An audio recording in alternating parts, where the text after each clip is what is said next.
Bayangkan sebuah perintah yang menggetarkan jagat, turun di tengah kegelapan gua Hiro, bukan kepada seorang profesor, melawan buta hurufnya sebuah zaman. Ikro, bacalah.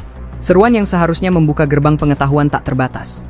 Tapi hari ini, adakah kita telah memaknainya dengan sepenuh jiwa, atau justru mengurungnya dalam tembok-tembok sempit, memisahkan kitab suci dari kitab alam, dan mengubah semangat eksplorasi menjadi ritual pengulangan?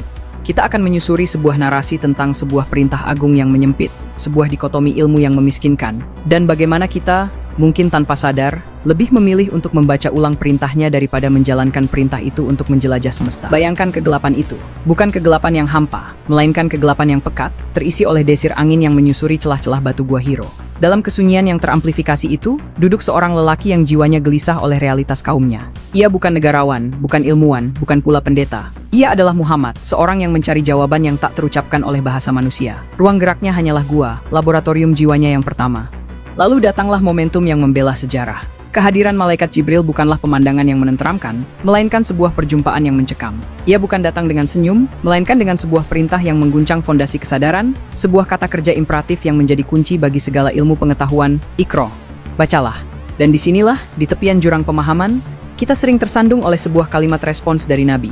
Sebuah kalimat yang justru menjadi batu uji bagi kedangkalan nalar kita sendiri. Dengan segala kejujuran yang bersumber dari sebuah realitas masyarakat yang ummi, Nabi menjawab, "Ma'ana abikori." Inilah titik di mana nalar kolektif umat terperangkap dalam sebuah debat yang steril dan tak produktif. Selama berabad-abad, energi intelektual kita dikerahkan untuk memperdebatkan partikel ma dalam kalimat itu. Apakah ia istifham, kata tanya, yang berarti apa yang harus aku baca? Ataukah ia nafi, peniadaan, yang berarti aku bukanlah seorang yang bisa membaca? Kita begitu terpukau pada pertanyaan bisakah dia membaca, sambil melupakan pertanyaan yang jauh lebih esensial, apa yang harus aku baca? Kita bersitegang membedah kemampuan literasi seorang nabi, seolah-olah validitas wahyu bergantung pada indeks membacanya, sambil melupakan bahwa malaikat Jibril tidak menyerahkan sebuah scroll, sebuah kitab, atau secari kertas kepadanya. Tidak ada teks tertulis yang harus diuraikan saat itu. Lihatlah apa yang terjadi selanjutnya. Sang malaikat tidak mengoreksi keterampilan membacanya. Ia justru langsung membacakan hakikat yang harus dibaca. Dan objek bacaan pertama yang diperintahkan itu bukanlah huruf-huruf mati di atas perkamen. Iqra bismi rabbikal ladzi khalaq. Bacalah dengan nama Tuhanmu yang menciptakan.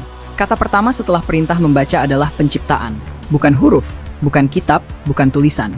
Sang malaikat mengalihkan pandangan Nabi, dan pandangan kita semua, dari diri sendiri yang terbatas, menuju ke alam semesta yang tak terbatas. Ia memerintahkan untuk membaca ayat kauniyah, tanda-tanda kebesaran Allah yang terpampang di jagat raya.